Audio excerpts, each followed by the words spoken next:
Hello everybody, it's me, Evelyn Calvaracan, and this is Module 4 Video Synopsis for the Adult Learning Theory course. The annotated bibliography I chose to review this week is an article called Bloom's Taxonomy of Cognitive Learning Objectives by Nancy Adams. This article mainly discusses the 6 different categories of cognitive skills in Bloom's taxonomy and provides example of each category as well. First, let's talk about what is Bloom's taxonomy. So it is a classification system used to define and distinguish different levels of human cognition. It contains 6 different categories of cognitive skills, ranging from lower order skills that require less cognitive processing to higher order skills that require deeper learning and greater degrees of cognitive processing. As you can see on the right hand side here, it is essentially the 6 classifications of the Bloom's taxonomy. The level of complexity increases as you move toward the pinnacle of the pyramid. We will start with the least complex one at the base, which is knowledge. Knowledge is the fundamental cognitive skill and refers to the retentions of pieces of information like facts and definitions. Knowledge can be easily assessed by straightforward means, for example, a test with multiple choice or a short answer question that simply asks you to recall nothing more than a basic concept. Moving up to the next category, which is comprehension. Unlike knowledge, comprehension requires more cognitive processing than simply remembering information. Learners show comprehension of the information that they encounter by paraphrasing it in their own words, classifying them in groups, or explaining a principle to others, kind of like what I'm doing now. Okay.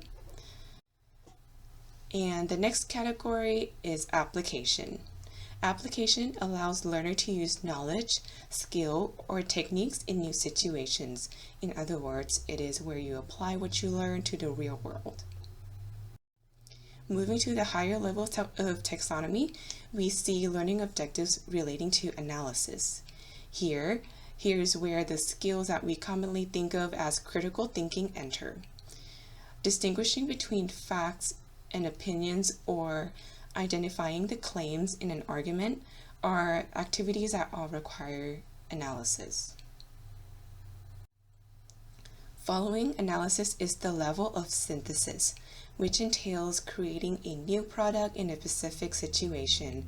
For example, as practitioner, formulating a management plan for a diabetic patient is a clinical task that requires synthesis.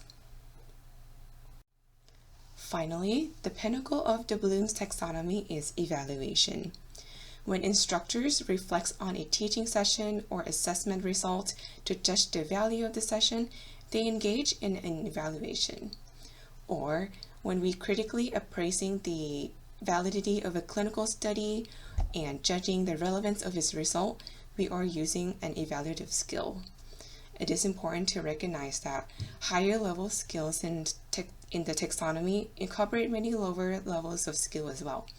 For example, to critically appraise the medical literature, one must have a knowledge and comprehension of various study design first.